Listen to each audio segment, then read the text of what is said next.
madame, mademoiselle, monsieur, au Vidéorandia de la semaine du samedi 6 juin 2020, le numéro 23 pour le 6 du 6e mois. Directement de Mont-Saint-Hilaire chez Richard Glenn, notre invité, M. Michel Labrèche, auteur-conférencier en chassé-croisé avec les propos de Bernard de Montréal, publié en 1982, sur le thème « Le supramental ». Une version d'1 heure et plus est aussi disponible pour les abonnés du club créé. Ne manquez pas de lire les compléments surprenants de Gilles Surprenant, la version MP3 audio par Jean-François Poulain, tous les deux dans le forum Orandia. À la régie, Geneviève, mieux connue sous le nom de Spirale. Bonne écoute.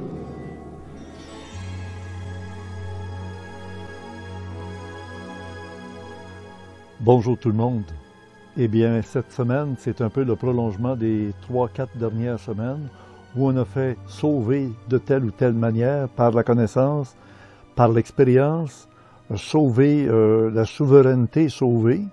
Eh bien, j'ai pensé cette semaine vous présenter quelqu'un qu'on a vu il y a quelque temps seulement, mais qui avait été enregistré au mois de février, alors qu'à cause de le confinement, on ne l'avait pas vu avant le milieu du mois de avril, même début mai.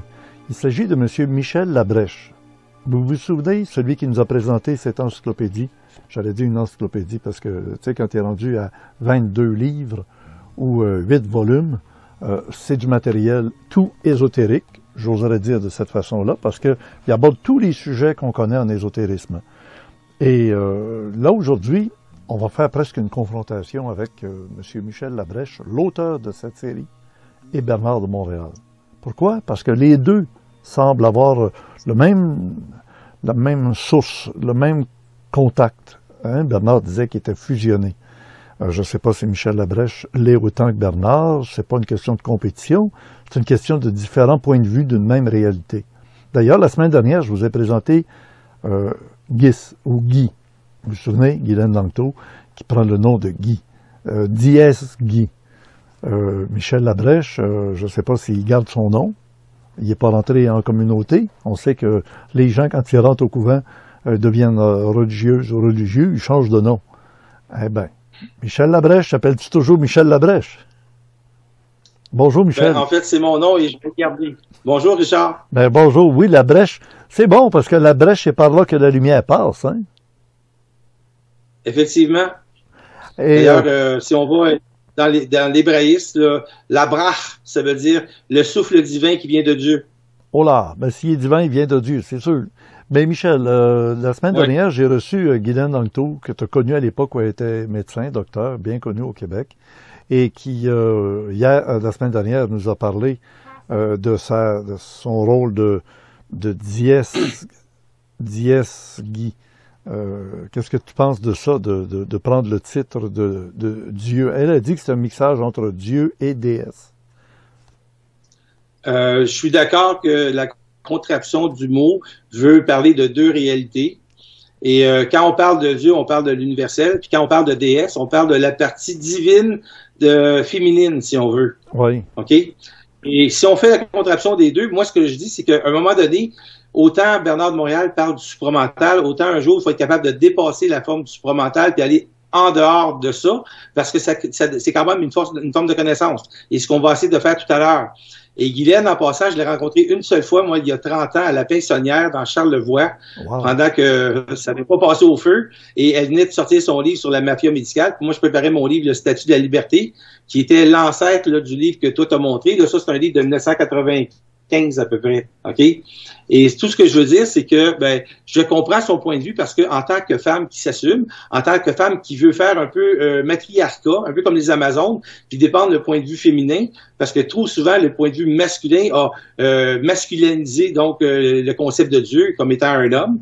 Alors, elle veut faire le contrebalan et la partie opposée à ça. Donc, on va parler beaucoup de dièse. Mais un jour, dans le vocabulaire de quelqu'un, il faudrait aller, exemple, dans des mots non polarisés, puis aller parler juste de l'énergie universelle, exemple, qui est en dehors donc de Dieu et de dièse et de divinité et de déesse, parce que ça, c'est des polarités de formes pensées qu'on a, qui existent, qui est dans le monde astral. Puis un jour, si on veut faire une vraie communication avec quelqu'un, si on n'emploie aucune polarité, on va pouvoir faire un échange d'énergie qui va être parfait. En parlant de mots masculins, féminins, Bernard de Montréal, je lui ai reproché un jour d'utiliser dans le siècle dernier, je trouve que c'est normal, mais on est maintenant dans le 21e siècle. Il utilisait toujours le mot homme, homme, homme, homme, parce que le côté mâle de l'humanité a toujours dominé, puis ils ont décidé que l'humanité s'appellerait homme. Les hommes, les femmes, c'est homme.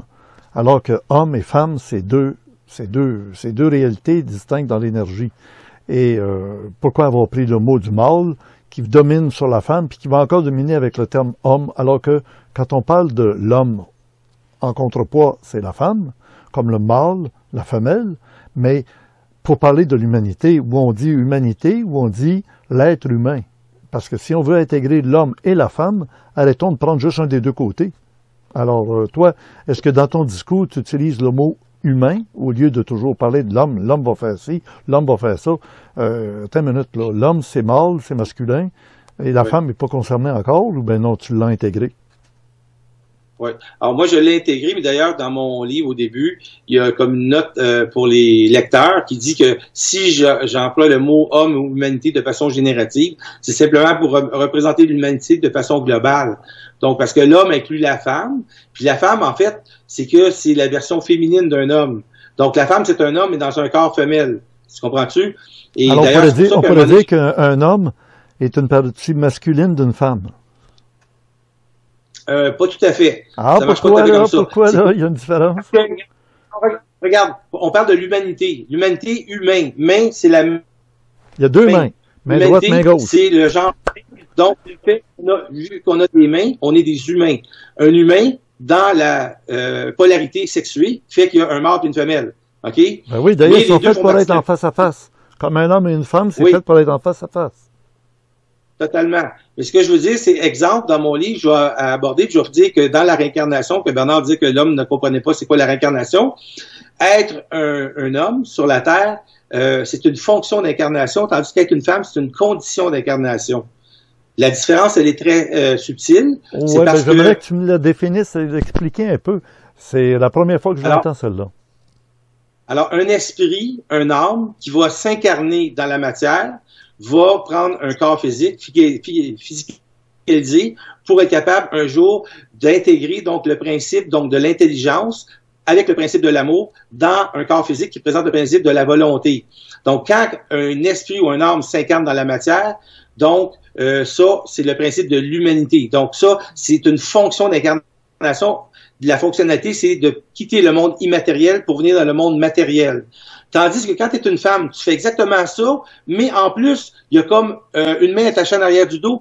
Toi, c'est une condition d'incarnation parce que ça remplit une fonction. Puis en plus, c'est comme si tu pars une coche en arrière parce que tu es une femme. Puis comme tu es une femme, puis que le sexe masculin a dominé la femme pendant toutes ces années-là, on regarde les guerres, on regarde il y a 1000 ans, il y a 10 000 ans, etc., les femmes n'avaient pas leur mot à dire, ils viennent d'avoir leur droit de voter. Alors, la femme, c'est un homme qui est incarné dans la matière, mais en plus, qui a comme une tâche un peu plus difficile, qui est la condition féminine, parce que la condition féminine a été totalement manipulée et interférée par les hommes.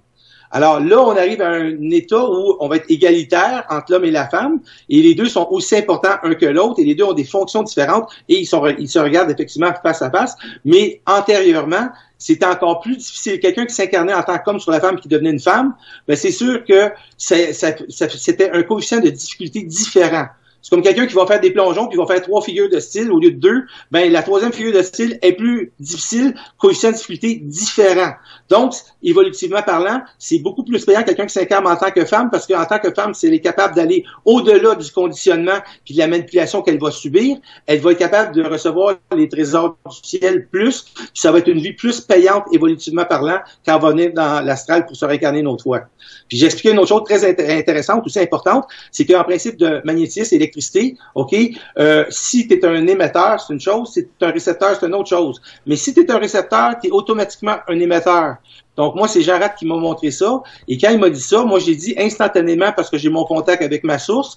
Donc, une femme, c'est automatiquement une réceptrice. Donc, elle est automatiquement émettrice. Donc, une femme a nécessairement été un homme dans une autre vie. Tandis qu'il y a des hommes qui sont toujours des hommes et qui n'ont jamais été des femmes et ils ne comprennent pas la position et la condition féminine. Parce que si un homme a toujours été un homme 10 incarnations de suite, il n'a jamais été une femme, il ne sait pas c'est quoi une femme. Une femme qui est une femme, elle a été un homme, puis alternativement être une femme. Elle va peut-être revenir un homme ou une femme, c'est pas grave. Mais elle comprend parfaitement c'est quoi un homme. C'est pour ça que les femmes ont d'ailleurs un pouvoir d'amour beaucoup plus fort parce que c'est eux autres qui vont enfanter puis ils vont vivre l'amour à un niveau beaucoup plus fort. Et souvent, les femmes ont l'impression que les hommes les aiment de la même façon qu'eux autres aiment les hommes. Et ce n'est pas toujours vrai. Parce qu'il y a beaucoup d'hommes qui ne savent pas aimer et qui vont dire j'aime, mais ça ne veut pas dire que parce qu'on dit les mots que ça veut dire qu'il y a un amour cosmique qui passe à travers ton âme. Donc, les femmes font de la projection parce que les autres, comme ils vivent le principe d'amour beaucoup plus fortement, ils ont l'impression que les hommes qui disent qu'ils les aiment vont le dire de la même façon, avec la même force, la même intensité. Mais un homme qui n'a jamais été une femme ne peut pas contenir le pouvoir de l'amour au même niveau du rayonnement d'une femme qui a déjà été un homme et qui contient les deux dans son être-té. Voilà. Monsieur, c'est une introduction de notre émission et une transition avec Guy la semaine dernière. Guy apprend le nom de Guy, pas dans le sens masculin d'un gars qui s'appelle Guy, mais dans le sens de Guy le beurre, comment est-ce qu'il appelle ça, là, clarifié, là. Le Guy oui. en cuisine, là, c'est du beurre clarifié, là. Il n'y a plus de lactose dedans, c'est différent. Ben écoute, aujourd'hui, donc, tu as relevé mon défi, Michel Labrèche. Quand on a fait la dernière rencontre, je t'ai proposé de faire une entrevue. Moi, d'un côté, j'aurais Michel Labrèche, en l'occurrence, c'est toi aujourd'hui, et de l'autre côté, Bernard de Montréal. Mais il est mort, Bernard, en 2003. 2003, hein? 2003.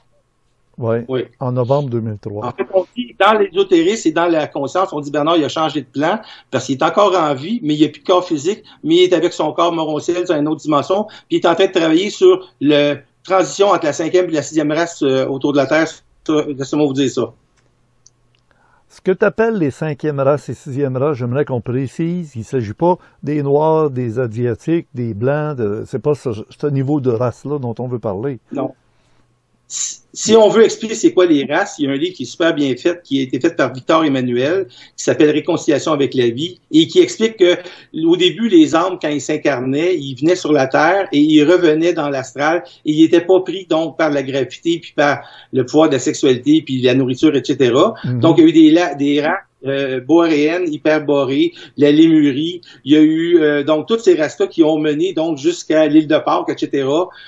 Puis que finalement, ben, la dernière race, c'est la 5e race, c'est la race indo-européenne, les Rishis. Donc tout où ce qu'il y a l'Inde, où ce qu'il y a, exemple, l'hébraïsme, etc. Ça, c'était le centre, le berceau donc de l'Europe. Et c'est de là qu'est née donc actuellement notre civilisation, parce que d'ailleurs les Hébreux sont partis puis ont été en Angleterre. Donc Itzbrit, c'est un mot hébreu. Puis les Scoitish, puis les Irish, puis les Danish, ça vient tout de là. D'ailleurs, Gaulois, c'est Go-Ilish. Go-Ilish, ça veut dire peuple exilé, parce que c'est des Hébreux qui ont été là. Puis en passant, quand tu dis qu'il y a un mot qui se dit en indien, amérindien, hein, et qui se dit en français et qui se dit en même temps en hébreu, c'est le mot, c'est voyons, c'est j'ai un blanc, donc pas, mais c'est Montana, parce que ça, ça veut dire petite montagne de neige. Okay. Hochelaga, pardon. Hochelaga, c'est petite montagne de neige. Et Hochelaga, c'est un mot hébreu, français et en même temps amérindien. Oh là! Donc, ça prouve que dans le centre de la 5e race, qui est les Rishis, ben il y a des choses qui sont parties, puis il y a des Hébreux qui ont été en Amérique du Nord, d'autres qui ont été en Amérique du Sud, qui ont été un peu tout partout. Ça, c'est la base. C'est sûr que les Indiens, les Amérindiens de l'Amérique du Sud, c'est une affaire. Les Chinois, ça, c'est une autre affaire. Ça fait pas partie, donc, de la race indo-européenne, les Rishis, qui était la 5e race. Et la 6e race va être une race mentale. Parce que la race, actuellement, on a la race blanche, la jaune, la rouge, la noire, effectivement. Puis, il y a une prophétie qui existe, donc, à Ottawa, qui vient de Milwaukee, qui disait qu'à l'île Victoria, en arrière d'Ottawa, où il y a le Parlement, se réuniront, donc, les 4 membres de la Tortuga, la tête, c'est le Québec, puis tu as deux jambes qui sont, exemple, le Labrador et puis la Floride, puis tu as la Californie, puis tu as l'Alaska. Si tu regardes ça, ça a l'air d'une grosse tortue. Et ils disent que la prophétie a été faite il y a 12 000 ans. Et il y a 12 000 ans, il disait que maintenant, donc dans les années genre 2020, 2030, va venir des quatre coins du monde, les peuples qui vont se réunir et qui vont faire qu'il va y avoir une paix après avoir eu des grandes tribulations. Ouais. Donc, il y a beaucoup de choses. Le 8e calumet de la paix avec les Algonquins. Il y a plein de choses qui se passent. Dominic Rankin, qui est un grand chef indien, il y a plein de gens qui ont un calumet de la paix, eux autres qui ont 8 000 ans, qui se transfèrent de père en fils. Et là, c'est le temps que la prophétie se réalise. Donc, c'est pas juste la prophétie des Andes, là, comme James Redfield, mais il y a plein de prophéties qui fait qu'on est dans un synchronisme total, puis on est dans l'ère du Kali Yuga, puis il y a un Mavantara pour l'ère indienne, ça dure 64 000 ans, puis c'est now que ça finit. Puis les autres cycles, l'ère du poisson, ben c'est 25 000 ans, ça finit maintenant. Tout va être en congruence totale pour faire dans le prochain cycle, donc un grand changement. Puis le coronavirus, puis la 5G, puis tout ça, puis l'Opus Dei, puis les Illuminati, ça fait toute partie de ça, parce qu'il y a un gros nettoyage qui doit se faire. Il y a une fin de cycle qui doit se vivre, et les forces négatives essaient de faire leur mieux pour gagner la bataille. Mais comme on dit, l'anode et la cathode, les deux font partie du tout. Donc, Lucifer et Dieu fait partie de la même énergie, et Lucifer, s'il pense gagner, ben là, c'est impossible parce qu'il est issu de Dieu. Donc, dans un principe cosmique en théosophie, tout ce qu'on peut dire, c'est que l'énergie universelle primordiale se manifeste et a laissé une énergie secondaire alternative créer des mondes inférieurs, dominer ces mondes-là, les mesmériser pendant un certain temps, jusqu'à temps qu'un jour que l'esprit décide de s'insuffler lui-même dans la matière par l'intermédiaire d'émissaires.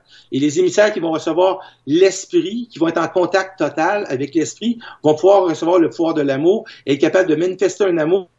Et le pouvoir de l'amour est différent de la radiation de l'esprit, parce que l'esprit, ça manifeste une puissance. Mais l'esprit va être sous le contrôle de l'amour, parce que c'est l'amour qui va réunir l'esprit et qui va réunir donc le principe de la volonté dans la matière, qui représente donc la génétique des hommes. Hey, j'aime ça, Michel. T'es bon, là, t'es branché, vraiment. T'es prête pour être pas en confrontation, mais en échange avec Bernard de Montréal. T'es d'accord? Totalement. Bon. D'accord, alors vas-y. Je prends ta caméra qui te permet de me voir, mais là, maintenant, je t'amène pour que tu puisses voir Bernard de Montréal quand on va le regarder sur l'écran ici. Et je dis à tout le monde, ce qu'on va regarder maintenant, c'est disponible sur Internet, hein, les vidéos de Bernard de Montréal. Il y a des gens qui se spécialisent dans Bernard de Montréal, alors que j'ai les droits d'auteur et les droits de reproduction de tout ça, évidemment. Mais je considère que Bernard, l'important, c'est pas de conserver des droits, c'est de donner le droit d'entendre Bernard. Et là, vous reconnaissez sans doute, Geneviève, si tu montres l'image qui est sur l'autre écran, oui, celle-là, qu'on appelle le supramental.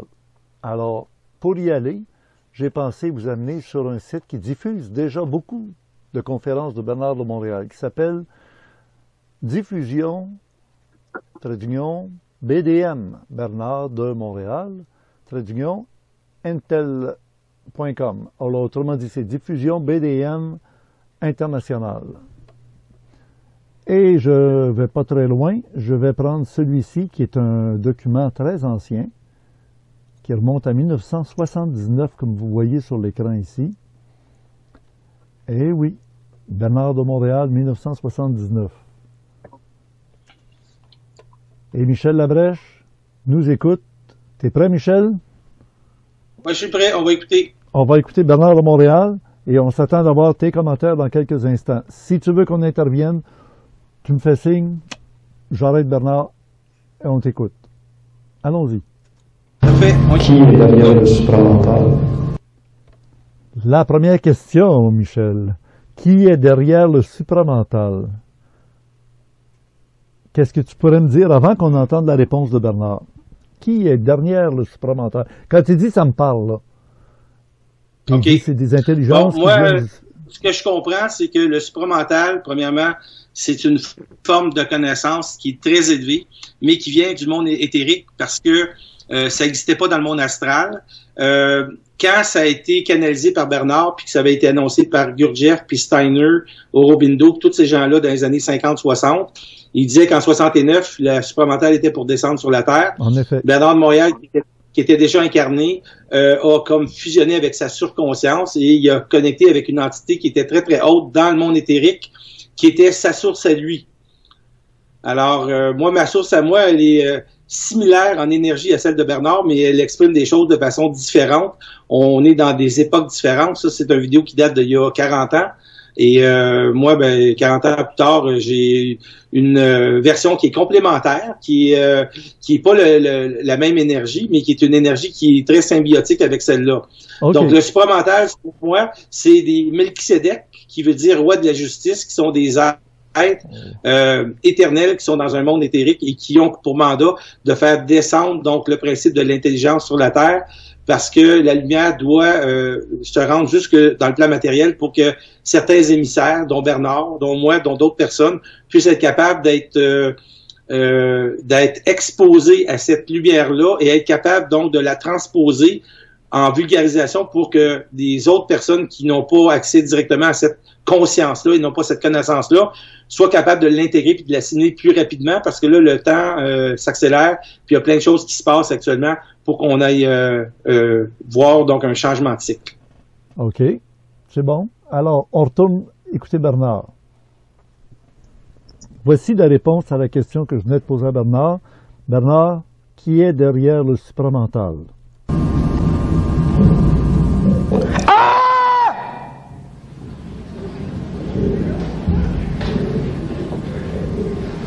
Alors, dans ce phénomène, il y a deux parties. Il y a l'ego ou il n'y a pas d'ego. L'ego qui fait un mouvement le fait toujours par réflexion sur lui-même. L'ego qui est en fusion avec le supramental obéit à des lois de vibration qui sont des lois créatives et qui permettent au supramental de faire comprendre sur le plan matériel, sur le plan physique, les limitations de l'ego. Aujourd'hui, l'ego de l'homme, à cause de ses émotions, refuse le supramental. L'homme ne refuse pas le supramental par désir ou par négation, mais il le refuse par le fait même de sa constitution matérielle, vibratoire, énergétique. Lorsque le supramental, les intelligences créatives, entrent en contact avec un ego humain, la première chose qu'ils font, c'est de lui enlever les facultés naturelles qui se sont développées au cours des siècles et qui se sont transmises par le code génétique et aussi par le système d'acculturation. La faculté la plus importante qu'on lui enlève, c'est la faculté de la mémoire subjective. Comment tu définis ça, la mémoire subjective? Là, Bernard ne l'a pas défini, puis j'aimerais que tu nous donnes l'explication. La mémoire subjective. Okay. Bernard, il dit que bon, l'ego va rejeter la lumière qui va se présenter à lui. C'est un phénomène de rejet. Pareil comme lorsqu'on a une greffe avec quelqu'un qui n'est pas biocompatible avec nous autres, le corps va rejeter un organe comme un rein s'il n'est pas donné par quelqu'un, exemple, de la même famille. Alors souvent, l'ego veut recevoir la lumière, mais l'ego étant trop imparfait dans sa vibration, a développé des mécanismes, il a fait donc un alter ego, donc il a fait une construction, le miroir aux alouettes, et l'ego qui a été construit est en réaction avec toutes les oppositions qu'il y a eu de l'extérieur qui ont codé l'âme et qui ont fait des mémoires négatives. Mm-hmm. Donc, le problème, c'est que l'ego, étant là, doit être totalement dématérialisé, défait par l'esprit au long d'un long processus initiatique. Donc, ce qu'on appelle la mémoire subjective, c'est la capacité de penser mais en dehors de, donc avec une polarité. Parce que si on est capable de penser et d'avoir une mémoire donc objective, on va avoir la mémoire de faits, mais on n'aura pas la mémoire des émotions qui ont été créées suite à l'enregistrement de certains faits dans notre mémoire. Donc, quand on dit, Bernard, il dit que l'être humain ne sera plus capable de penser, l'être humain devra naturellement être simplement capable donc de vivre une communication télépathique avec son esprit. Ça veut dire qu'il n'y aura plus aucune communication subjective, donc de mémoire subjective dans son plan mental. OK. On le continue. Alors là, c'était la première chose. Il dit qu'il y avait deux choses. La mémoire subjective lui enlevée, puis ensuite... On lui fait comprendre que ce qu'on appelle sur notre plan ici the freedom of choice, le libre arbitre, est une illusion. L'ego, lui, pour être en sécurité à l'intérieur de sa propre réflexion, de ses propres mécanismes mentaux, émotionnels, a besoin de savoir philosophiquement que le libre arbitre existe. Sans ça, s'il n'a pas cette illusion, il se sent tyrannisé, il se sent mis au rencard des esclaves et éventuellement, il ne peut plus fonctionner et il se suicide. Veux-tu l'arrêter? Sur le plan de la communication supramentale, oui, à toi la parole. Alors, là, ce que Bernard a dit, c'est que, bon, ce qu'on appelle le libre arbitre, en anglais, the freedom of choice. Alors, les gens, pour avoir l'impression qu'ils sont libres et qu'ils choisissent leur propre destinée, doivent avoir l'illusion que le libre arbitre existe. Le problème qui arrive, c'est que comme tout est réglementé, tout est régi et qu'il y a des mondes d'influence, de domination, d'interférence qui existent à toutes les sphères de notre vie, que ce soit les parents, les amis, la société, les personnes qu'on ne connaît même pas, on est influencé par l'extérieur. Donc, le libre arbitre est une illusion dans le sens que quand on choisit déjà à l'intérieur d'un menu qui a déjà été préparé pour nous autres. Donc, est-ce qu'on est libre réellement si on ne peut pas créer notre propre menu? Et lorsqu'on décide qu'on dit on s'en va médecin, on s'en va avocat, on s'en va n'importe quoi, on va aux Olympiques parce qu'on a un rêve, puis Walt Disney a dit que le rêve, il faut qu'on le réalise. Ben, quand on se fait dire ça, est-ce que c'est pas un peu de la propagande pour nous aller faire loin dans notre psyché, mais en fonction d'un rêve qui nous a été insufflé. Donc, quand le rêve est insufflé, si c'est pas vraiment notre propre rêve, est-ce qu'on peut dire qu'on est vraiment libre puis qu'on va utiliser notre libre arbitre? On va dire, j'ai décidé de faire ceci au lieu de faire cela, mais si on est influencé à faire ça pour faire plaisir à quelqu'un, pour contrecarrer quelqu'un ou autre, est-ce que c'est vraiment la liberté de façon absolue? On continue. Ce phénomène de suicide est impossible.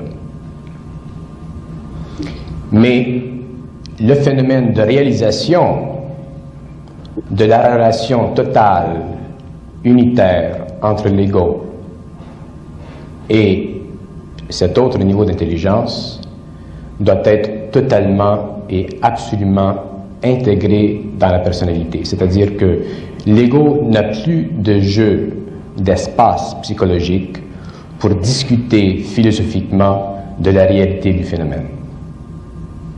La raison pour laquelle j'ai crié au début, c'était pour faire comprendre que dans l'ordre psychologique de l'ego, certains phénomènes sociaux, culturels, ne sont pas possibles. Parce que l'ego se dit automatiquement, ils vont me prendre pour un fou. Alors, si l'ego doit faire passer une idée en relation avec une vibration, il doit être totalement fusionné à ce niveau d'énergie qui s'explique éventuellement et qui permet aux gens qui entendent de comprendre certains aspects qui sont très abstraits concernant la relation entre l'ego et le supramental. L'homme est très jeune dans son évolution. Sur le plan physique, il est vieux. Mais sur le plan cosmique, sur le plan de l'âme, sur le plan interplanétaire, il est très jeune parce qu'il n'a pas encore compris les lois de la réincarnation. Lorsqu'on dit que l'ego est une illusion, on ne dit pas que l'ego est une illusion, on dit que ce qui fait, ce qui construit l'ego, ce qui permet à l'ego de vivre une vie inconsciente est une illusion. Et lorsque le contact se fait avec le supramental, ces illusions-là sont détruites et à ce moment-là, l'ego est libre de fonctionner en relation vibratoire avec ses forces sans perdre de sa créativité, au contraire, et sans perdre ce qu'il avait déjà. Les gens s'imaginent souvent que être en contact avec d'autres niveaux d'intelligence implique, si ces forces-là sont très grandes, une perte. Il n'y a pas de perte. Il y a une grande expansion du pouvoir créatif de l'ego et une grande réalisation à l'intérieur de lui-même des forces avec lesquelles il travaille et avec lesquelles il peut communiquer par télépathie. Ça, c'est la première aspect. Qu'est-ce que le supramental? Oh, ça va être une bonne question après. Vas-y, Michel, tu avais quelque chose à ajouter? C'est le bon timing. Fait que la première chose, c'est que Bernard, il faisait ça souvent en conférence. Il arrivait, puis il disait, vous savez quoi de l'énergie? Puis là, il te lâchait un whack. Là, tout le monde montait 2 pieds sur leur chaise, la chair de poule, parce qu'il s'attendait vraiment pas à ça. Puis là, il disait, ben là, je vous ai transféré de l'énergie. Donc ça, c'est de l'énergie. Puis votre système sensoriel, quand il s'en attend pas, il peut être débalancé émotivement parlant très facilement. Et c'est vrai. Donc, s'imaginer quelqu'un qui monte 2 pieds sur sa chaise parce qu'il y a un speaker d'avant qui fait juste crier. Imagine si vous arrivez puis il y a des extraterrestres qui se matérialisent devant vous. Ça va être pas mal plus intense que ça, puis vous allez pas mal plus qu'avoir la chair de poule.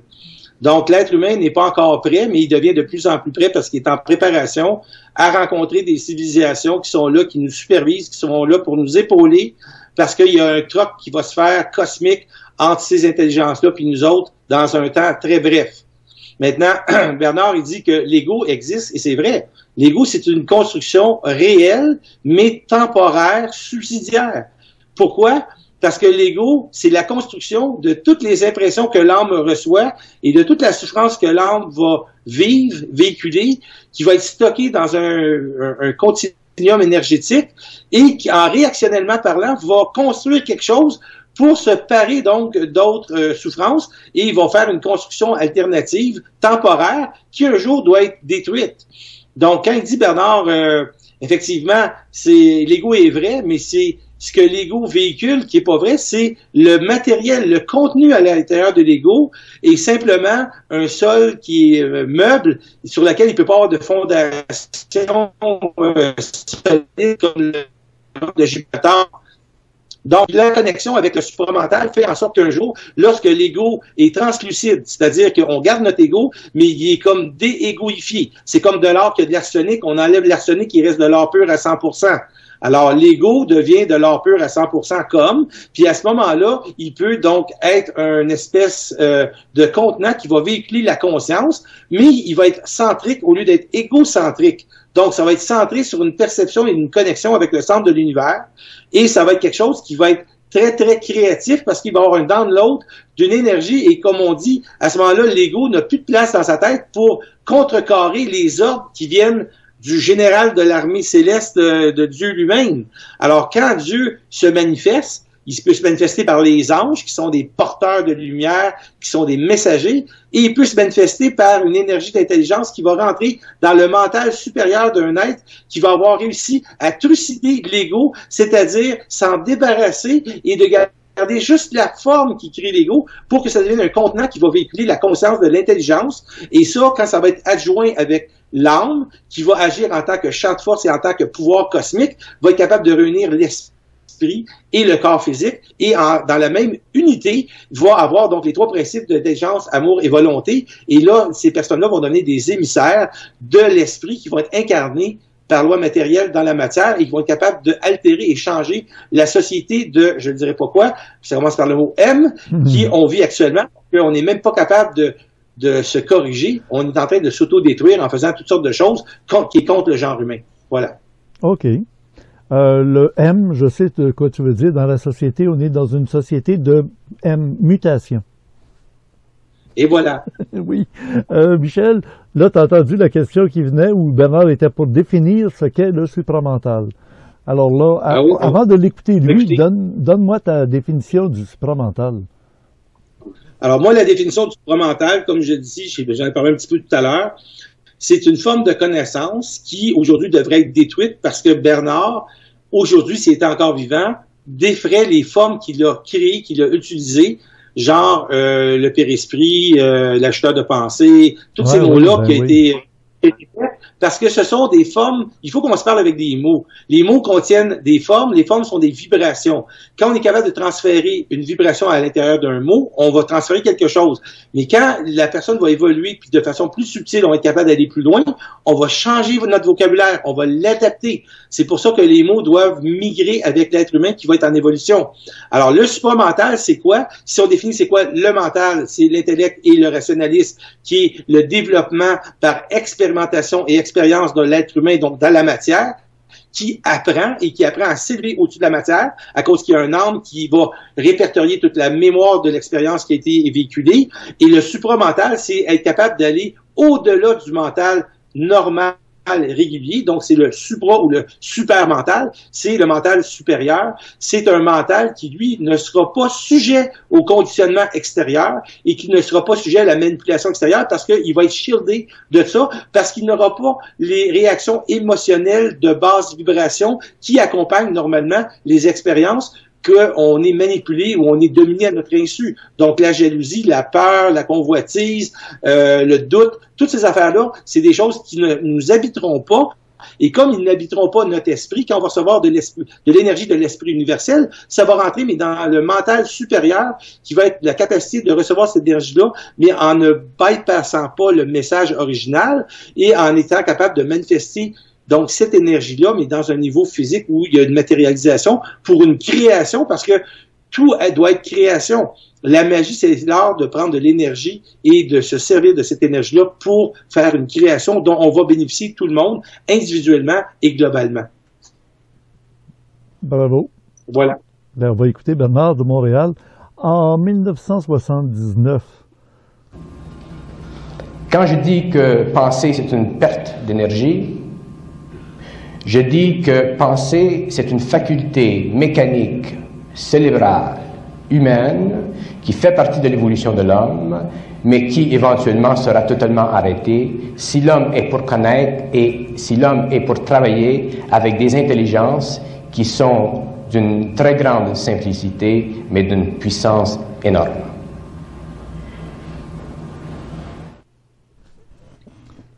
C'était la fin de ce premier document. Donc, pour finir avec ça, moi, je suis d'accord avec sa conclusion, effectivement, parce que éventuellement, le destin de l'humanité, lorsqu'il aura atteint un point où il y aura une fusion entre l'ego et l'esprit, va faire en sorte qu'on va être en contact avec d'autres dimensions d'énergie et d'autres civilisations qui sont capables donc de faire des contraptions entre l'espace et le temps, distorsionner ça pour être capable de se véhiculer sur des très, très grandes distances parce que l'univers, c'est infini. On continue avec un autre passage de Bernard. Mais autrefois, on faisait toutes sortes de choses parce que ça faisait partie de l'évolution de l'homme. Ce qui a été vécu par l'humanité depuis des millénaires était essentiel parce que l'homme devait développer des moyens émotifs et des moyens intellectuels pour s'approprier de plus en plus d'une certaine version de la réalité, mais ce n'est pas par l'émotion et ce n'est pas par l'intellect que l'homme peut savoir. L'émotion et l'intellect sont simplement les étapes préparatoires à l'humanité. L'homme d'aujourd'hui n'est pas encore homme. L'homme n'est pas terminé. L'homme sera homme lorsqu'il sera créateur à son tour. L'homme sera homme lorsqu'il sera créateur, et il sera créateur dans les terres, et c'est dans les terres qu'il sera dans l'intelligence, qu'il pourra se servir de l'amour pour créer, qu'il pourra se servir du son pour entretenir tous les aspects de la volonté créative et de l'intelligence créative, et c'est dans les terres que l'homme vivra ce qu'on appelle le paradis terrestre, et non le ciel. L'homme ne doit jamais aller au ciel. Oh, t'as entendu ça, Michel? Oui. Comment tu interprètes ça, là? On dit toujours qu'il faut gagner notre ciel. Oui, c'est ça. En fait, le ciel, c'est la version astrale du paradis terrestre. Les gens doivent aller au ciel parce que dans la vision limitative des êtres humains, qu'est-ce qu'ils font? Ils ont les deux pieds sur la terre, ils regardent quoi? Ils regardent donc le firmament et ils voient ce qu'ils appellent le ciel. OK? Puis le ciel en anglais, c'est heaven, OK? C'est pas the sky. C'est une grosse différence. C'est sémantique. Oui, c'est bon. Faut regarder ça. Alors, si tu regardes ça, le paradis d'ailleurs, c'est un mot hébreu, c'est paradish. Ça, c'est de l'hébreu, ça. OK? Paradisha, oui. Alors, c'est juste qu'en français, on dit pas le ish, on dit paradis, mais ça vient de l'hébreu.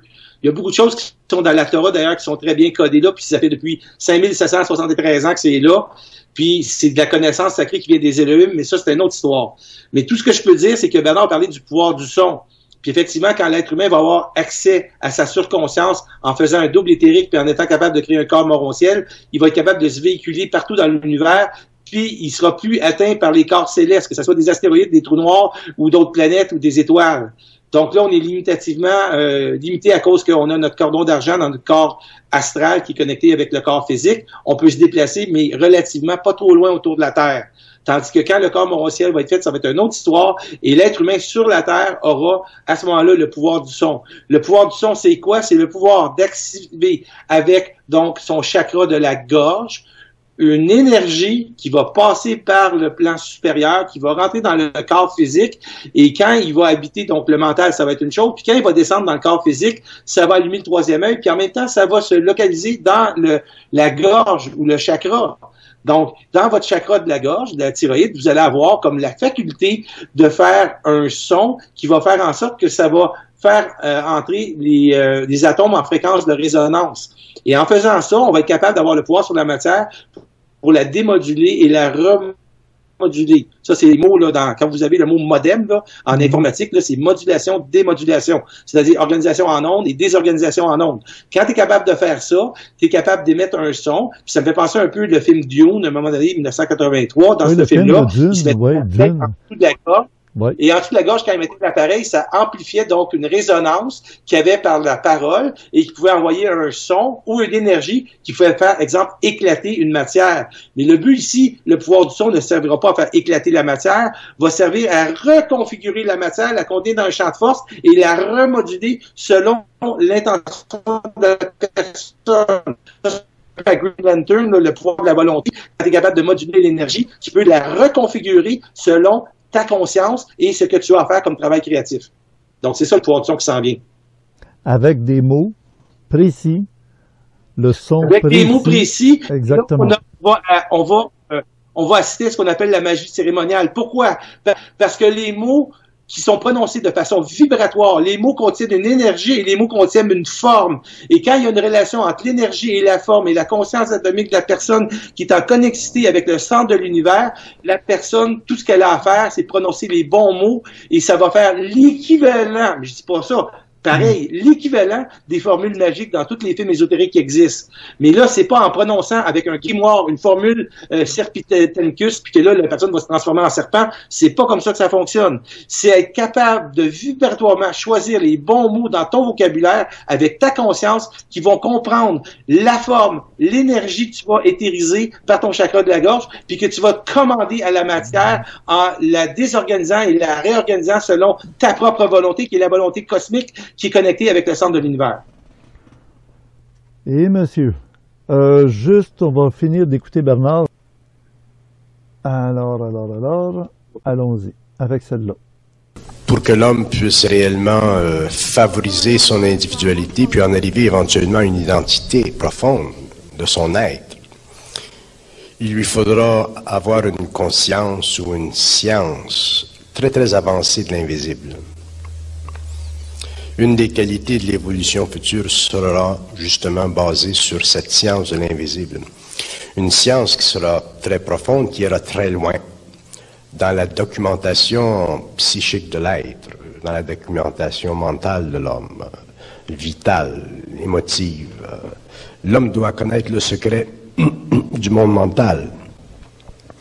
L'homme, et c'est comme ça qu'il pourra déconditionner sa personnalité, pour la reconditionner. Mais la reconditionner par rapport à des forces intérieures qui font partie de sa propre lumière, au lieu de la conditionner par rapport à des mouvements de force sociale qui font partie de ces ténèbres ou des ténèbres de la société. L'homme sera de plus en plus idéologisé. L'idéologie n'aura plus de puissance ou de pouvoir sur lui. Si les idéologies ou les systèmes qui sont mis en place dans l'inconscient collectif finissent toujours par écraser l'individu, qui devient marginal par le fait qu'il est un individu détaché du troupeau de moutons. Celui qui va vraiment être conscientisé va se faire écraser. Parce qu'il est marginal, il dérange la mécanique. Non. L'homme qui sera conscientisé sera très intelligent. Donc, sa conscience étant une conscience intelligente, lui permettra de comprendre les conditions qui sont extérieures à lui, comme elle lui permettra de comprendre les conditions qui sont intérieures à lui. Donc l'homme, cet homme-là, l'homme conscient, ne sera pas marginal. La marginalité, c'est une déformation de la conscience, mais c'est une pulsion puissante de l'âme à travers l'expérience individuelle. La marginalité, ce n'est pas une sécurité pour l'homme. Au cours des millénaires, où les cas où les hommes qui ont vécu de la marginalité ont souffert. Ils ont souffert des forces extérieures à eux, parce que le pouvoir politique était intransigeant. Mais depuis quelques générations, et avec l'avenir, le pouvoir politique devient de plus en plus démocratisé, dans ce sens que la conscience sociale même évolue. Les droits de l'homme, la charte des droits de l'homme, et ainsi de suite. Et tout ceci permet à l'individu de s'exprimer, mais pour les hommes qui auront une grande conscience, ils pourront facilement se rendre homogènes avec cette démocratisation, mais c'est intérieurement qu'ils seront identiques à eux. Parce que même si on parle de conscience sur la Terre, il ne faut pas s'imaginer... D'ailleurs, cette conscience nouvelle sera une conscience intelligente, ce ne sera pas une conscience spirituelle. Ce sera définitivement une conscience intelligente qui aura dépassé la conscience spirituelle, parce que la conscience spirituelle aussi, c'est une forme de conditionnement. Que la conscience spirituelle soit conditionnée par l'Église ou par les philosophies orientales, ou qu'elle soit conditionnée par l'ésotérisme ou l'occultisme, la conscience spirituelle, c'est une conscience conditionnée. Et l'homme doit aller au-delà même de ce conditionnement pour entrer dans sa propre lumière. À ce moment-là, il est suffisamment, ou il sera suffisamment intelligent pour voir que des consciences ou des états de conscience conditionnés sont nécessaires. Les religions sont nécessaires. Les consciences spirituelles, intuitives, occultes, ésotériques aussi sont nécessaires. Mais c'est pas la fin. La conscience spirituelle de l'homme sur la terre, ce n'est pas la fin. L'homme devra en arriver éventuellement à avoir une conscience réellement très intelligente pour comprendre justement ce qui se passe sur la terre, sur le plan matériel, et aussi ce qui se passe dans l'invisible. Mais tant que l'homme aura une conscience spirituelle, il ne pourra pas comprendre ce qui se passe dans l'invisible. OK. Oui, Michel. Bon, là, ce qu'il a dit Bernard, il a dit beaucoup de choses naturellement, là, parce que son discours, il est très large. La première affaire, c'est que c'est sûr que l'être humain doit avoir accès à sa propre identité. Quand tu trouves ton identité, tu comprends ton plan de vie, tu comprends ta programmation, tu ne contrôles pas ta programmation, mais tu la comprends. Quand tu es en alliance avec une énergie qui rentre en toi, tu es totalement en fusion avec cette énergie-là et tu vas avoir conscience donc de l'invisible. Parce que l'être humain incarné, la première chose que ça veut dire, comme disait Bernard, c'est qu'on est empêché de voir. c'est-à-dire que notre troisième œil n'est pas ouvert, comme on va dire, on a conscience par l'empire de nos sens. Parce qu'on a conscience par l'empire de nos sens, on comprend des choses, mais simplement, matériellement, avec une science empirique. Donc, c'est évident que si on veut être totalement libre, il faut qu'on ait conscience donc des lois cosmiques et donc de l'invisible. Donc, à qui on dialogue, à quoi ça sert, quelle est la fonction, quel est le but, etc.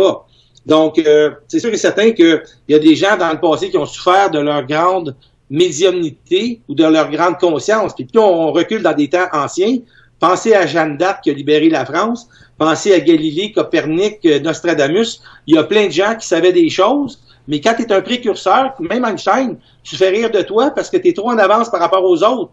Parce que toi, tu marches dans l'esprit, puis les autres, ils marchent dans la référence réflexive. Donc, c'est évident que c'est important pour avoir accès à sa propre identité, d'être dans son feu, puis de comprendre la balance qu'il y a entre les lois extérieures et les lois intérieures. Les lois intérieures font en sorte que toi, dans ta psyché, quand tu es en connexion avec l'universel, tu vas être capable de te créer matériellement dans la vie, avec la noblesse et la grandeur de ton esprit, la capacité que tu vas avoir de connecter avec la psyché du centre de l'univers. Donc, une dimension d'énergie qui va faire en sorte que tu vas avoir une valeur égale à ta valeur dans le monde invisible. Donc, plus tu es une personne élevée en énergie, si tu es un grand Melchisédek, ce que tu vas faire dans ta matière va faire en sorte que ça va correspondre à ce que tu es réellement dans le monde invisible. Ça sera peut-être pas tout de suite. Au début, il va y avoir des balbutiements, il va y avoir des gens qui vont se créer des propres éthers, des petits groupes ensemble, des petites communautés. Puis plus ça va graduellement, les gens vont être capables de faire ce qu'on appelle de la télépathie ambiante avec les autres personnes qui vont faire partie de leur même société, qui fait partie de la 6e race qui est en train de s'incarner sur la Terre. Quand ça va arriver, éventuellement, il va y avoir la création d'une micro-société qui va être en marge de la société actuelle et on va être capable de voir c'est quoi les facteurs extérieurs qui vont nous influencer sans que ça nous influence parce qu'on va comprendre tous les paramètres de pourquoi l'implication et la matérialisation de ces conditions-là qui sont totalement néfastes pour le genre humain pour discréditer et balayer une partie de la population locale planétaire. Par la suite, il va y avoir le phénix qui va renaître de ses cendres, où il va y avoir la 6e race en alliance avec les extraterrestres qui vont venir pour nous aider à rebâtir parce que ça va être un gros flop monumental, total. Qu'est-ce qui va rester après la fin donc du cycle quand les événements majeurs vont se manifester puis on va passer à un autre ordre de grandeur dans l'histoire de l'univers pour la Terre. On est-tu déjà rendu dans cette période de transition, de transfert? Est-ce qu'on est déjà rendu à l'époque où on va être en contact dans peut-être moins d'une génération, là? C'est dans les années qui viennent. On n'a plus pour 200 ans à attendre, là. Non, c'est moins que ça, parce que d'ailleurs, Bernard, dans une de tes conférences que tu as faites au Cégep Maisonneuve, que j'étais là, Bernard, il disait, bon, en 2042, il va y avoir telle affaire, puis il faisait des projections dans le futur. Tous les chiffres qui avançaient, même s'ils sont réels, même s'ils étaient vrais, OK, le problème, c'est que ça devient une forme de connaissance pour des gens qui vont utopiser cette information-là puis dire, OK, ça y est, dans 22 ans, les extraterrestres s'en viennent, il nous reste juste 22 ans à attendre. C'est pas tout à fait de même que ça marche parce que, premièrement, il peut y avoir une accélération du temps. Deuxièmement, on a emboîté. Tu sais, c'est quoi une essoreuse? Quand tu mets ton doigt dans l'essoreuse, là, ben, le reste du bras puis le corps au complet va être obligé de passer. Ben, c'est comme ça que ça marche. Alors là, on a commencé avec 2019-2020, avec le COVID, avec la 5G, avec tout ce qui se passe à Terre, avec l'effondrement, donc, actuellement, du système de valeurs qu'on a. On est actuellement, vous ne savez pas, là, on est dans la 3e guerre mondiale. Pas la 3e guerre atomique. La 3e guerre mondiale qui est une guerre des nerfs, qui est une guerre bactériologique, qui devient une guerre technologique, qui devient une guerre avec un agenda financier. Pourquoi? Pour l'enjeu des armes. Alors, les forces négatives se manifestent par l'intermédiaire de plein de petits représentants, des petits grippes, de tout ce que vous voulez appeler, là, des grippettes, là, des gremlins, whatever. Ces êtres-là, ce sont des êtres qui veulent simplement manifester le rayonnement des forces négatives parce qu'ils sont sujets à être dominés par des forces qui ne comprennent pas qu'est-ce que c'est, et surtout les grands savants qui font la matérialisation de la 5G ne savent pas c'est quoi, ne savent pas qu'est-ce que ça fait réellement, donc des micro-fréquences à des niveaux tellement bas que ça empêche la cellule de respirer puis d'intégrer l'oxygène, puis que ça cause des perturbations chez tous les gens qui ont des problèmes immunologiques. Alors, c'est sûr et certain que là, la guerre est commencée, Et il y a des gens qui la voient, puis il y en a qui disent tout le monde va crier aux conspirations, aux conflits, aux complots, puis vous êtes tous en train d'être dans la graisse de bine. Ben ça, c'est des gens qui sont endormis, qui sont comme la masse. Actuellement, c'est ce qu'on appelle un field test. C'est-à-dire que le virus qui a été fait, concocté, puis relâché, expiré, que ce soit par les Chinois ou par d'autres personnes, ça a été fait parce qu'il y a un agenda contre le genre humain. Puis ça, ils vont voir la réaction des gens. Puis s'ils disent, ben c'est le fun des gens, 95%, c'est des boutons, ils font rien, puis ils veulent tout avoir le vaccin. C'est le fun. On va accélérer la patente, puis on va devancer l'agenda cosmique planétaire de domination, puis on va faire le COVID-20 bientôt, puis on va faire un nouvel confinement rendu à l'hiver prochain, puis checker bien ça, qu'est-ce qui va arriver, parce que là, il va y en avoir des vrais morts, parce que comme on va être confinés, on n'aura pas été capable de s'auto-immuniser globalement en tant que race, et là, ça va tomber comme des feuilles, puis là, il va y en avoir des sacs noirs. Moi, je vais vous dire ça.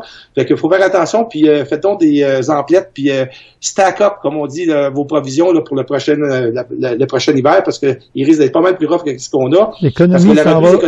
L'économie s'en va dans le trou, hein? L'économie s'en va dans le trou. 5 à 10 ans avant de revenir au point zéro. Parce que là, quand les hôtels et les restaurants vont ouvrir, là, pensez-vous que les gens vont dire 3 bouteilles de champagne à 150 pièces la bouteille? Ils vont dire non, l'argent est rare, on va faire attention. Ben ouais. Puis, ils vont penser, ils vont dire je prends un thé à 2,50. Là, les propriétaires vont dire la place est full, mais j'ai fait un tiers de mes recettes d'habitude, je peux pas garder mon stack, on va fermer. Il va y avoir plein de choses qui vont se passer, là. Ça va débouler là, dans les prochaines années, les prochains mois, là, ça sera pas drôle. Donc, faut s'attendre à tout de la part des forces négatives, incluant la création de nouvelles ordres mondiales que le pape a annoncé le 1er mai, comme quoi le 14 mai, il faisait un deal avec l'imam des musulmans, comme quoi il était pour être tout ensemble pour dénoncer les gens qui ne veulent pas rentrer dans le rang. Et tu sais, je sais pas si tu connais Willard, là, ça c'est comme une opéra, là, c'est le gars qui se promène avec la petite flûte, là, puis là, il débarrasse les gens des chats, puis quand les gens veulent pas le payer, ben il fait ça avec les enfants, puis tous les enfants sautent à la rivière. Fait que là, il y a des gens qui vont avoir des consignes qui vont suivre aveuglément parce que ce sont des exécutants, ce ne sont pas des penseurs comme le penseur de Rodin. Puis comme c'est des exécutants, ben ils vont dire, on se fait dire de faire ça, on va appliquer la norme. Mais c'est correct d'appliquer la norme dans un sens quand on fait du bon sens, mais quand on fait pas de bon sens, il y a des gens qui vont se rebeller. Mais le ratio, ça nous permet d'identifier maintenant qui sont les moutons, qui sont les loups. Alors, c'est bon d'être un loup finalement parce que un loup, ça mange les moutons. Puis le mouton, ben, il se met manger la laine sur le dos, puis lui, ben là, il va à l'abattoir, comprends-tu? Alors là, les gens qui veulent contrôler la norme, ils vont dire, ben, on a beaucoup plus de moutons qu'on pensait, on a quelques individus, on va essayer de les cibler, on va essayer de les taire, on va essayer de taire la chaîne YouTube, puis toutes les affaires qu'ils vont dire, puis on va simplement aller à d'autres choses, puis on va pouvoir les contrôler. Diviser pour régner, c'est César qui disait ça, c'est bien facile. Ouais. Est-ce que toi, de ton côté, tu prendrais la vaccination contre le coronavirus, le COVID-19, là, avant de parler du 20 puis du 21, là? Est-ce que s'il t'impose la vaccination pour l'automne en disant prenez le vaccin, sinon restez chez vous, sortez pas, allez pas dans les centres d'achat, envoyez pas vos enfants à l'école s'ils n'ont pas eu le vaccin? Alors moi, c'est facile, j'ai pas d'enfants, mais je les enverrai pas à l'école. Deuxièmement, je prendrai pas le vaccin parce que si quelqu'un vient m'imposer quelque chose, c'est comme un affront à ma liberté. OK? Donc, ma liberté fait en sorte qu'il y a des protocoles qui existent, que tu as le droit de refuser le vaccin, tu as le droit de prendre la fiole, puis dire je pars avec, m'en la faire analyser, m'en voir qu'est-ce qu'il y a dedans. Y a-t-il de la nanotechnologie? Y a-t-il des cochonneries? Moi, je suis pas intéressé. De toute façon, j'ai passé des tests, puis le coronavirus, il est pas capable de rien faire contre moi parce que mon taux vibratoire est trop élevé. Ça vient de régler le problème. Tu l'as appelé le coronavirus? C'est pas le coronavirus? C'est ça. Le coronavirus. Oui, comme tantôt, t'en as sorti une bonne. Le petit gris, tu sais, les petits gris, là, les extraterrestres, les petits grippettes. Oui. Tu les as appelés les petits grippettes. C'est bonne. Les petits grippettes. Ah oui. Ben parce que dans ma tête, j'avais les gremlins, puis les gremlins, c'est comme des petits grippettes dans ma tête. Mais ce que je veux dire, c'est que le règne de la terreur, le règne du doute, le règne de la peur fait en sorte que les gens qui ont peur vont faire donc du cortisol dans leur corps physique, puis en faisant ça, ça va attirer la maladie. Donc, écoute, je vais dire, j'ai quelqu'un très proche de moi, je dirais pas c'est quoi, il a passé un test pour le coronavirus, il était tellement pas sûr, il a repassé un deuxième. C'est la première fois que j'entends parler de ça. Fait que là, c'est comme, regarde, une fois c'est correct, mais deux fois, là, c'est comme, c'est du conditionnement, là, vraiment, là, hardball. Tu comprends? Ben, le pire, c'est qu'il y en a qui disent que tu peux bien avoir passé le test avec la patente qui va, le Q-tips qui va dans le fond du nez, mais 2 jours plus tard, tu peux l'avoir attrapé si t'es sorti, si t'es allé dans un centre d'achat ou un magasin ou quelque part. Fait qu'il recommence, puis il faudrait que tu le fasses à tous les 2 jours, tu sais, ça n'a pas de bon sens. Donc, puis le test, le gars qui a inventé le test, il disait que c'était pour tester l'ADN, donc avec la membrane pulmonaire, puis que le test n'était pas adapté au coronavirus, puis qu'il y a des gens qui se font faire le test, qui disent qu'ils l'ont, puis ils l'ont pas, puis qu'ils l'ont pas, qu'ils l'ont. Évidemment, les chiffres sont tronqués, les tests sont pas bons, les morts, il y en a beaucoup moins. Il disait une pandémie avec des millions de morts, qu'il n'y en a même pas eu comme 300 000. C'est vraiment rien. Puis mondialement parlant, il y en a beaucoup plus qui meurent de H1N1 puis de l'influenza qui meurent du coronavirus. Pourtant, ils ont fait en sorte que l'économie soit 10 ans derrière le setback avec le produit national brut puis le produit intérieur brut, là. Puis il y a des milliards de dollars qui ont été perdus, là.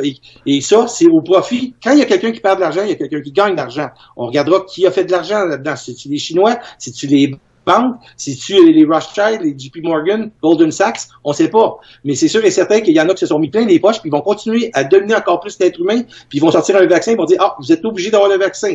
Mais là, je m'excuse, là, mais il y a des lois fondamentales sur la liberté qui font en sorte qu'on ne peut pas imposer quelque chose, surtout si c'est négatif à long terme, puis que c'est pour contrôler les personnes. Oui. Il y a un avocat très connu, internationalement connu, puis spécialiste dans les constitutions, les droits de l'homme, qui s'appelle Rocco Galati. Et c'est sûr qu'il est mis en cause là parce qu'il travaille là-dessus. Il est appuyé par beaucoup d'organisations, surtout qui viennent du Québec. Ce qui est intéressant, c'est que le Québec semble être celui qui porte le flambeau actuellement pour dire attention, mesdames et messieurs du monde entier, restez réveillés parce qu'on est en train d'empiéter sur votre vie privée, sur votre liberté d'action, sur votre vie, votre santé physique, oui, et mentale aussi. Alors, tout ça, ça se joue dans les semaines et les années, les mois qui viennent. Moi, je me rends compte que ça déboule rapidement, puisque moi, je sais qu'il y a des choses qui s'en viennent très vite. Et ça, j'aimerais ça te garder avec nous, Michel Labrèche, pour la deuxième heure qui va être réservée aux abonnés du Club Créé, parce que là, j'ai des sujets intéressants à aborder, mais je pense que si tu es bien branché, on va aller dans des aspects qui sont peut-être indigestes pour l'ensemble de la population. Ça veut dire qu'on ne peut pas parler de certaines choses sans prendre des précautions, parce qu'on dit qu'il y a des choses qu'il ne faut pas dire aux enfants. Il ne faut pas expliquer des choses quand c'est pas le temps. Moi, l'automne dernier, j'étais à Québec en conférence. Et s'il avait fallu qu'à la fin du mois de novembre, je dise aux gens, vous savez, dans quelques semaines, dans quelques mois maximum, vous allez être confinés dans vos maisons sans sortir de la maison. Les écoles vont être fermées, les centres d'achat vont être fermés, les gens m'auraient ri en pleine face. Alors, je leur demandais tout simplement, si, moi, j'ai déjà vu un film, j'ai vu le film du futur, quand j'avais 13 ans, et là, je leur demandais, est-ce que, si vous voulez, je peux vous dire la fin du film ou la suite du film? Aimez-vous mieux savoir un film avant d'aller le voir ou vous aimez mieux aller le voir? La majorité des gens ont levé la main en disant, moi, j'aime mieux aller le voir, je veux pas savoir la suite de l'histoire. Bon, ben, j'ai dit, d'abord, je me tais. Puis surtout quand c'est un film catastrophe, mais c'est un film catastrophe, mais il y a un virage, il y a un revirement qui arrive à un moment donné. Bernard était très au courant de ça, et j'ai un entretien avec Bernard à te faire entendre et avoir tes commentaires sur, justement, les événements qui s'en viennent et les êtres, comme tu l'as très bien expliqué déjà, là, tu l'as très bien expliqué, on passe de la 5e race à la 6e race, c'est-à-dire la 5e étape de l'humanité. Et on va rencontrer maintenant et bientôt des êtres d'une nouvelle génétique, si on pourrait dire, d'un nouveau modèle. Tu sais, quand on change de modèle d'automobile, là, on va passer à quelque chose de refresh, un renouveau, une mise à jour, si tu veux, de l'humanité pour faire face à la nouvelle planète qui va être tellement dénaturée dans quelques années que ça prend des êtres humains qui vont être adaptés à quelque chose de totalement différent et fonctionner d'une manière différente. On l'a vu, l'économie va tomber, le plan militaire ne fera plus peur à personne, à moins qu'on s'en serve, puis que là, on s'envoie des bombes atomiques par la tête, qu'on détruise finalement tout. C'est pas intelligent, là. Hein? Il y a quelque chose en quelque part qui manque en quelque part. Est-ce qu'il y a quelqu'un qui va, où il y aura des gens qui vont avoir assez de conscience pour dire, hey, on n'est pas pour tout démolir, on va tout perdre. Mais l'être humain va se transformer. Et là-dessus, Michel, j'aimerais ça qu'on s'entende, qu'on se parle là-dessus. Puis en écoutant encore des extraits de Bernard, qui a consacré 1 heure à parler strictement de ce futur dans la période qu'on commence à vivre. En 1979, on était loin de parler de 2020, puis 2023. Il y en a qui pensaient qu'on serait détruit avant ça avec le bug de l'an 2000, ou qu'il arriverait quelque chose en 1984, Bon, il y avait des prophéties qui annonçaient des catastrophes. Mais aller jusqu'à 2020, on savait que les médiums, à partir de 2012 à 2020, les médiums étaient comme incapables d'aller sonder ce qui était prévisible ou qu'on pourrait aller voir dans le futur. Je ne sais pas si tu te souviens de cette étape-là. Hein? On parlait du calendrier Maya, là, décembre 2012, la fin du calendrier Maya. Et à partir de là, comme si les médiums ne pouvaient pas passer un mur, là, tout était occulté. C'était caché, c'était voilé. Et là, c'est en train de se dévoiler avec l'Apocalypse qui arrive à grands pas, très rapidement d'ailleurs. Alors, on se retrouve-tu dans le Club Créé bientôt, Michel? Oui, on s'en va dans le Club Créé. Merci.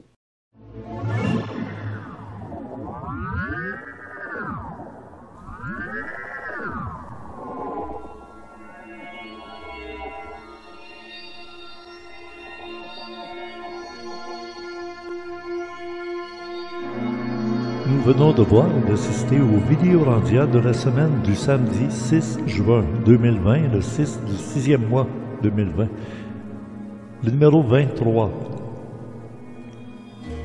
Directement de Mont-Saint-Hilaire chez Richard Glenn, animation, conception et montage Richard Glenn. Invité Michel Labrèche, auteur-conférencier, avec M. Bernard de Montréal.